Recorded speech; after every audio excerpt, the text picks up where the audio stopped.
Now we're going to go ahead and talk about duty in the triple vedas. So I've got a lot of ground to cover here. I'm going to try and make this one fit within the 10-minute context I need for YouTube and some of the other video sites, but we'll see what we can do. So duty in the triple vedas. Let's talk a little bit about duty. Performing duty leads to Mount Sumeru. Oh, I could do like a 2-hour video on Mount Sumeru. Mount Sumeru is really, it has different meanings on different levels. I suggest you Google it or something like that.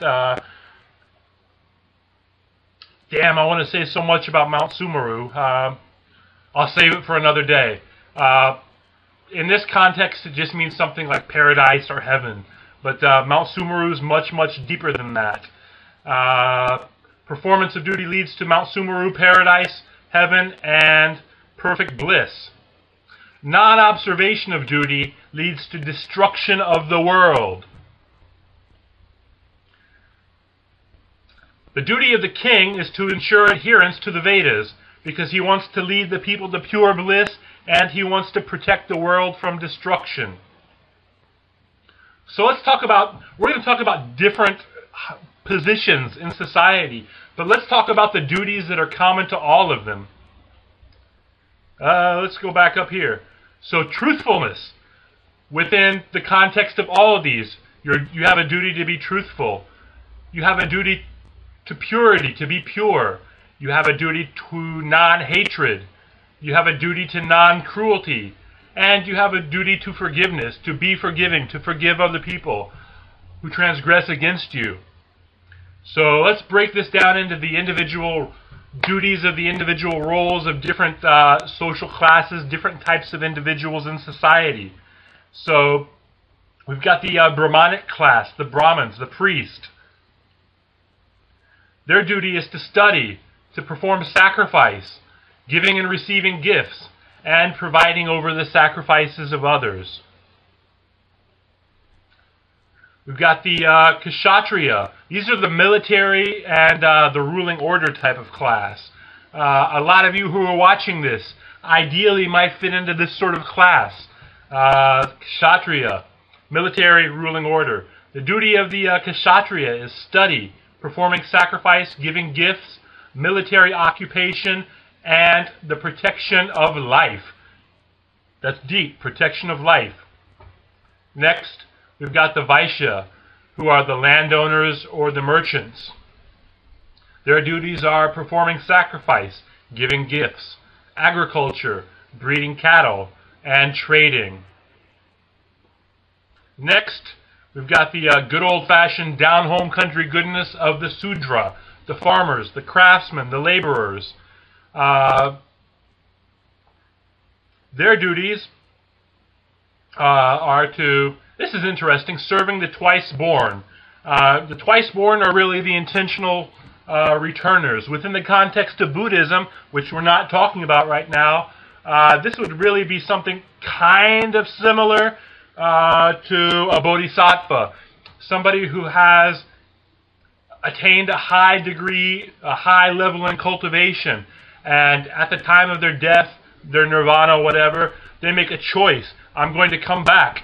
I'm going to, rather than going to the path of normal path of transmigration, I'm going to come back to the human world, to human society, to fulfill some specific oath, some specific goal, or carry out some specific duty. So one of the duties, the initial duty, the main duty of the Sudra, the farmers, the craftsmen, the laborers, are to serve the returners, the intentional returners, the twice-born.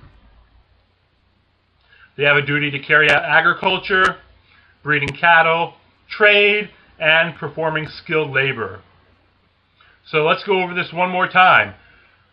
In ancient India, obviously, we had a caste system, different levels of society that was set up for a couple of very specific reasons, which we won't really go into.